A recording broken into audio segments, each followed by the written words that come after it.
This is Alex Kane from Life, Sex, and Death and everyone else. You're watching Aftershock TV. This is the only way you should spend your time right now, and you know it.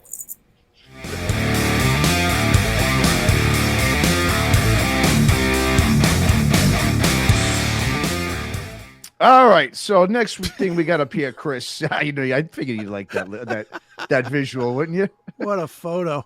Oh, yeah.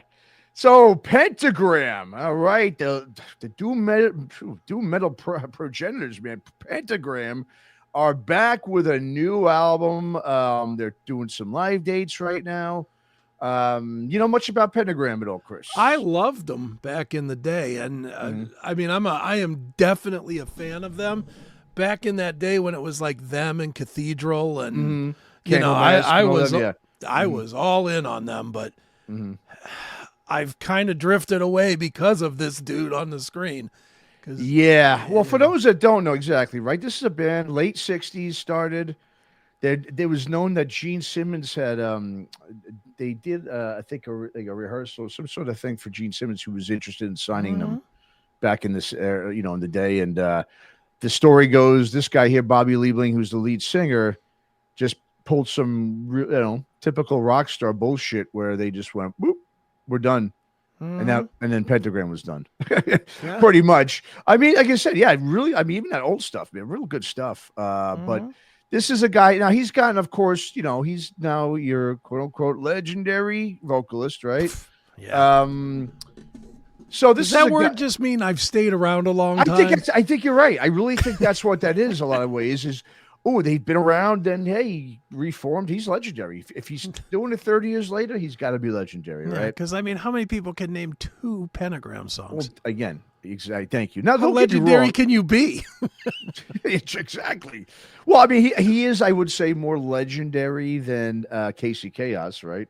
But I think they're in the same boat. Well, no, I wouldn't say that. Because listen, if Pentagram's selling out shows right now, okay? Okay. Amen would not be selling out shows. True.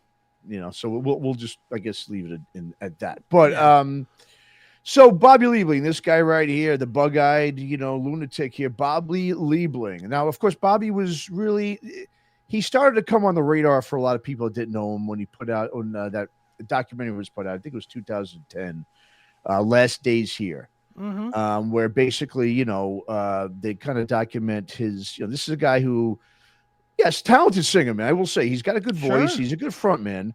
Like you said, those records in the 80s, I thought were really strong, but again, he's just, we got to give a lot of credit to guys like Victor Griffin and Joe Hasselvander too, because those guys wrote the music.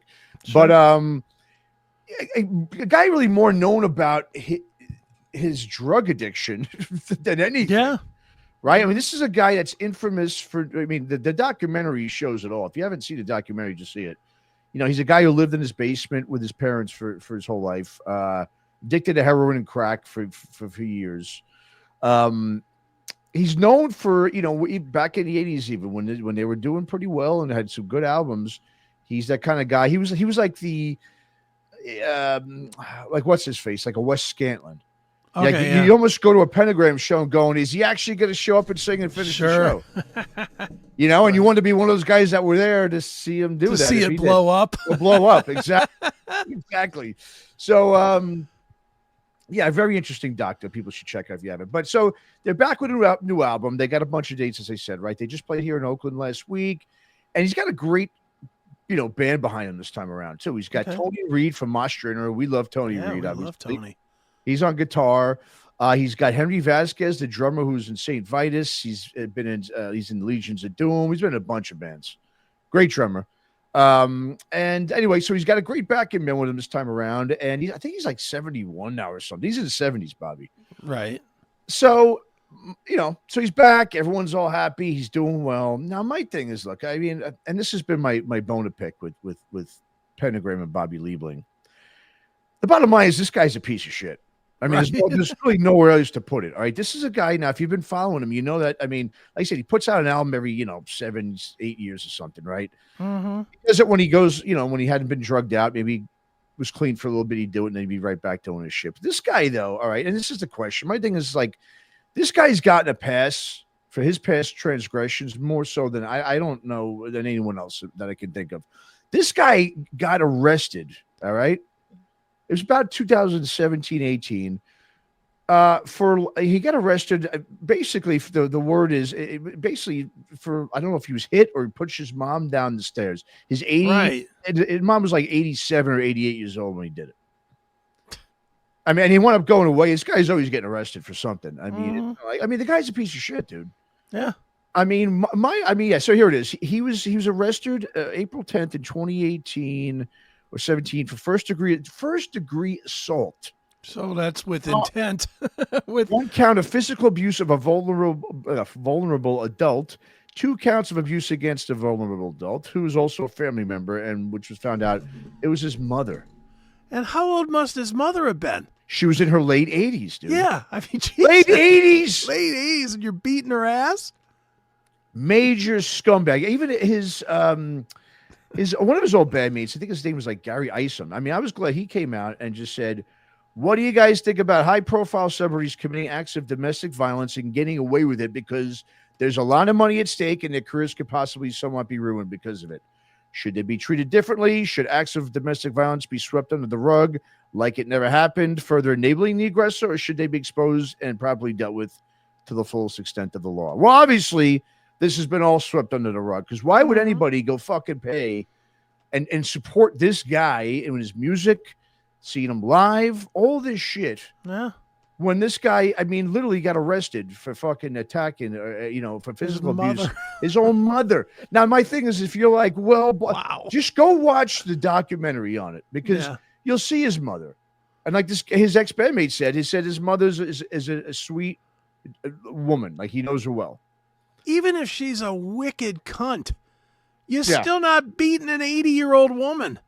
You just walk away. Unbelievable, dude. How about this? How about this, you old piece of shit? Get a house. Well, this is the thing about this guy, right? He grew up in a DC area. His dad worked in the Reagan administration, so he's from the political world in DC. Mm-hmm.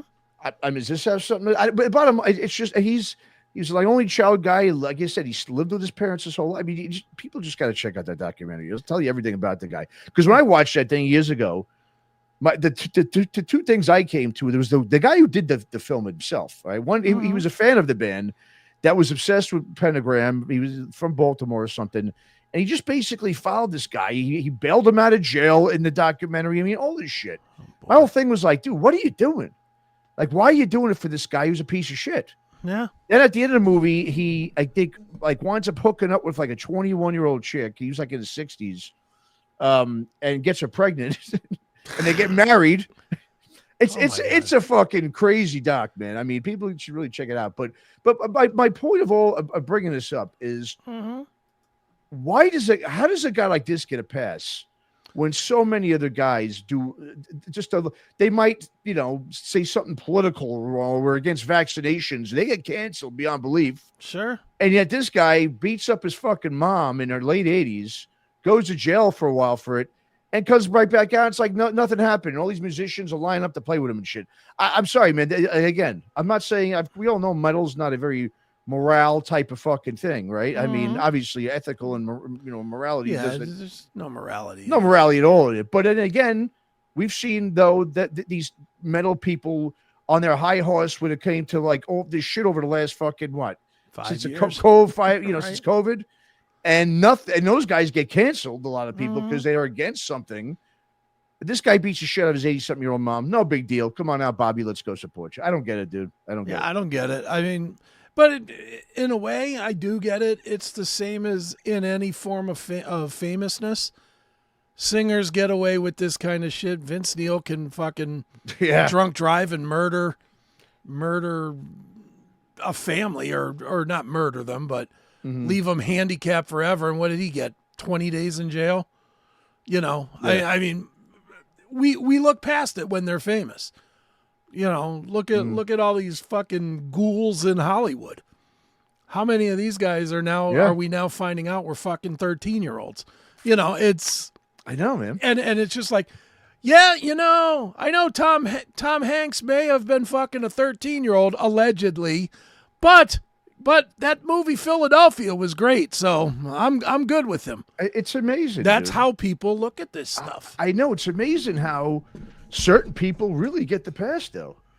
It's so hypocritical. It's so phony. I mean, it's just, again, man, it just time after time, what people choose to, who to, cancel, who to throw out, and who to continue to support boggles my mind. I mean, I don't give a shit. I mean, like I said, I understand it's a personal choice. I mean, we obviously, we're guys that if someone's a piece of shit, I can't listen to them. We're done It's just with the way it them. is. We're Sure. done with them. I mean, because I had a buddy ask me, he's like, when they played here, like I said last week. I mean, I did have family in town, and so I couldn't, but I wasn't going to go. There's no fucking way. And listen, it sucks because I do like the music. Sure. I got a T-shirt, a Pentagram shirt. I mean, I've had it, because I've liked these guys. But after seeing that shit, man, I cut it off. I'm like, I cannot. And between the documentary and this, what happens, a handful of years ago with his mom. I mean, dude, it just amazes me how these guys get past this. Dude, and here's where I'm going to attack the fans instead of Bobby Liebling here for a minute. Sure, I agree. It's how the fans. lazy are the goddamn fans? The reason they stick with this guy is because it's what they know. It's that same old thing as like the old heads that can't listen to anything past 1984. It's the same thing. Well, I know Pentagram. Well, there's 5,000 other bands that sound just as good as Pentagram. Totally. And you're just too lazy to do it. You'd rather stay with a mom beater than find a band that could use your support. Yeah, you're a mom lazy, beater. You're as big a piece of shit as this guy. Yeah, I agree. A mom beater who gets struck out and I mean has a history. I mean, insane history of this guy. Not finishing shows. Why would you listen? I would if I went to a show and someone was fucking completely hammered. And and they couldn't finish the show and did 2 songs. I mean, I would never support them again. No, never. Absolutely not. My thing is like, okay, if you like Pentagram's music, great. Yeah, he didn't write the fucking music. No. Victor Griffin did. Joe Hasselvander did. Those guys wrote the fucking music. If you like the music, it's because of those guys, not because of this guy. I mean, the last time when this all happened in 2017, they had a tour going on. Right. I remember they had to finish it up. Victor Griffin had to do the singing. Right. They had to finish it. I mean, and I give him credit for doing it. And then I think he was done after that, obviously. But it's like, here he is back again. I mean, is this guy going to, at 80 years old, are we still going to be supporting this guy up there in fucking state? I mean, I just, and that's my other, that's an older topic we won't get into. But going to see people in their 70s. Sorry. Stop. Nope, I don't want to see that at all. I'm with you. Don't tell me this guy's voice is still as good as it was. No, it's not. I don't care if it is. I don't want to watch him. Exactly. I'm looking at this picture and I wouldn't buy a ticket. Exactly, I know. And I'm sure this picture's not from this year. It's recent, but I don't think it's from this year. Yeah. Yeah. So he looks even worse now. Oh yeah. I mean, come on. Yeah. So anyway, I had to say something about this because right. It's really bugging me, because I'm in this whole doom world, stoner world, and I just when I see people getting all bushy, all googly eyed. Oh, I can't wait to go see fucking. Oh, Pentagram's on tour, Pentagram. dude. I mean, woohoo, whoop-dee. Big fucking deal. Anyway, all right. Well, I'll be out to see that after I take a crowbar to my mom's face. Yeah, exactly. Get the fuck out of here. Push your mom down the steps. Oh, man. And like I said, dick. Check out what a dig he is in that documentary. I don't know how anyone watched that and said, oh, yeah, I really like them a lot more now.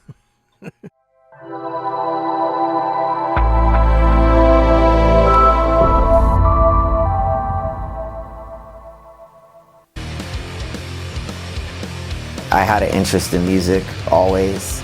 It's always kind of been around me some way, shape, or form.